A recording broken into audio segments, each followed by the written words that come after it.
is identified as mentally retarded, put back from the 5th grade into the 4th grade, and stayed in that category until I got out of high school. I don't have any college training, but I met a high school teacher who one day changed my life. I was waiting on another student, and when he came in, he said to me, "Young man, go to the board and write what I'm about to tell you." And I said, I can't do that, sir. He said, "Why not?" I said, "I'm not one of your students." He said, "It doesn't matter, follow my directions now." I said, "I can't do that, sir." He said, "Why not?"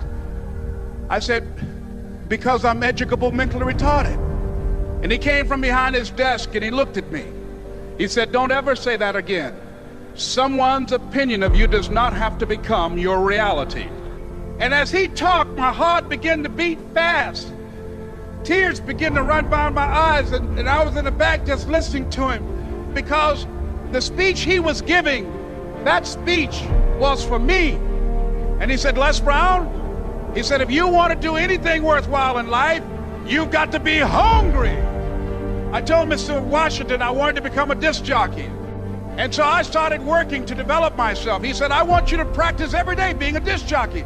I said, "But I don't have any job now." He said, "It doesn't matter." He said that it's better to be prepared for an opportunity and not have one than to have an opportunity and not be prepared.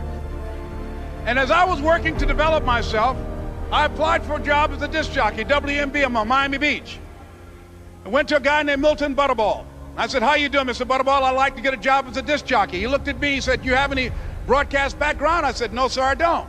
"You have any journalism background?" I said, "No, sir, I don't." He said, "We don't have any jobs available." I said, "Yes, sir."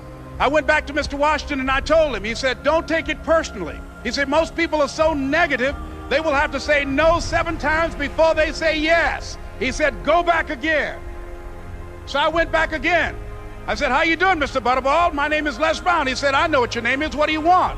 I said, "I'd like to know whether or not you have any jobs as a disc jockey, sir." He said, "Didn't I just tell you yesterday we didn't have any jobs?" I said, "Yes, sir, but I know whether or not somebody got laid off or somebody was fired, sir." He said, "No one was laid off or fired. Now get on out of here." I came back the next day like I was seeing him for the first time. I said, "Hello, Mr. Butterball, how are you?"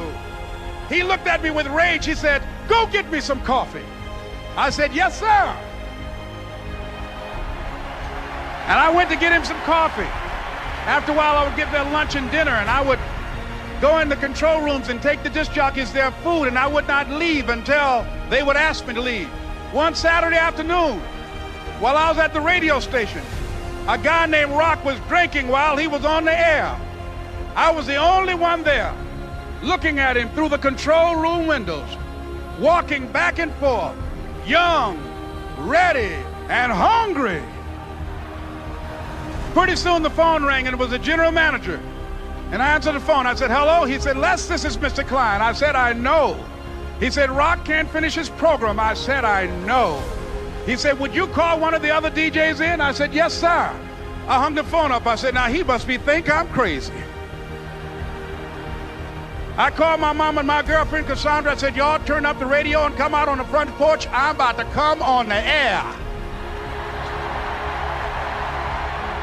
I waited for about 20 minutes, and I called him back. I said, "Mr. Klein, I can't find nobody." He said, "Young boy, do you know how to work the controls?" I said, "Yes, sir." He said, "Go in there and don't say nothing here." I said, "Yes, sir." I couldn't wait to get behind those controls. I put on an old Stevie Wonder record called Fingertips. I sat down behind that turntable. I said, "Look out, this is me, LB Triple P, Les Brown, your platter playing papa. There were none before me, and there will be none after me. Therefore, that makes me the one and only. Young and single and love to mingle, certified, bona fide, indubitably qualified to bring you satisfaction, a whole lot of action. Look out, baby, I'm your love man." I was hungry. I was hungry. You gotta be hungry. Begin to know that you have greatness within you.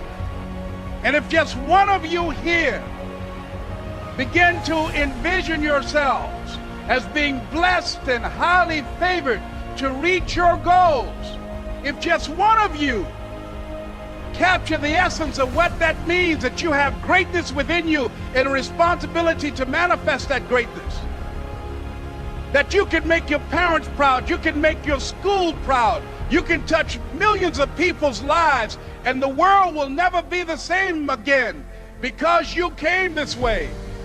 It was hard, ladies and gentlemen, coming to speak to people. And I was facing financial difficulties in my own life. I was behind on my bills and my dreams, and I'm saying to them, you can live your dream. It was hard, ladies and gentlemen. It was very difficult to pick myself up each day believing that I could do it. There were times that I doubted myself. I used to ask myself, can I do this? And something said within me, you're the one. Don't give up on your dream. By continuing to push forward, by continuing to run toward my dream, that one day I would have my own talk show. It's a long shot, ladies and gentlemen, from Liberty City, an abandoned building on a floor, never knowing my mother or father. It's a long shot. Being here with you today in this dome in Atlanta, it's a long shot. No college training, labeled educable, mentally retarded, but I kept running toward my dream. Don't stop. Don't stop running toward your dream.